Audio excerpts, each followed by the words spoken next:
Uh, Once again, very fortunate. We were waiting to go into the attack when the Japanese had cut off Brigade. We were heavily shelled in the morning, and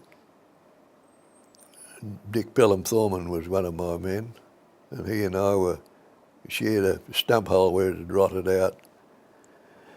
We could get cover without any digging, which is always an advantage. And he said, "You're an evil, black-looking so-and-so, Norrish."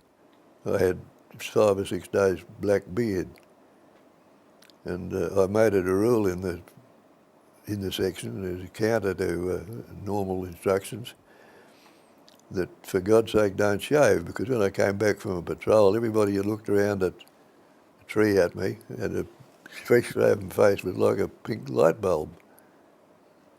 So he had a red beard and a Fu Manchu job, only a whisker here and a whisker there.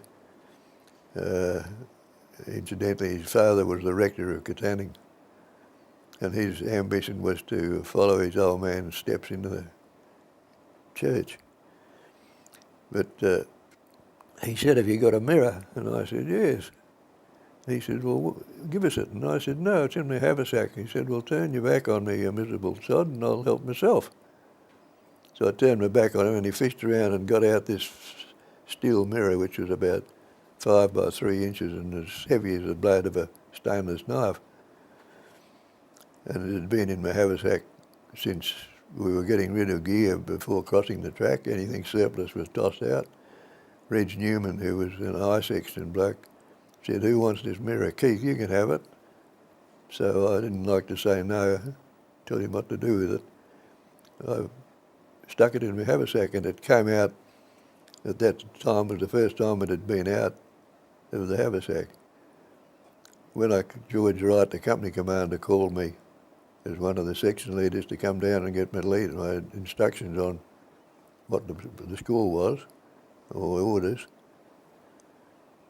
as I stepped out of this hole, Pelham Thorman handed me the mirror, and I had a Tommy gun in the right hand and took this in my left hand, the mirror in the left hand, and then realised that I had a shirt pocket full of letters, because we'd got 17 letters that day, or I had. 11 of them were for Peg, incidentally, and they were about each sheet folded in 4. It was quite considerable. It was about 3/4 of an inch thick of pressed letters.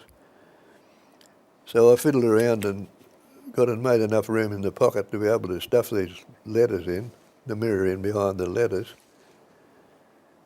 But when I got to George Wright with the mirror in my hand, he said, "What are you doing, Norrish? You joined the Signal Corps."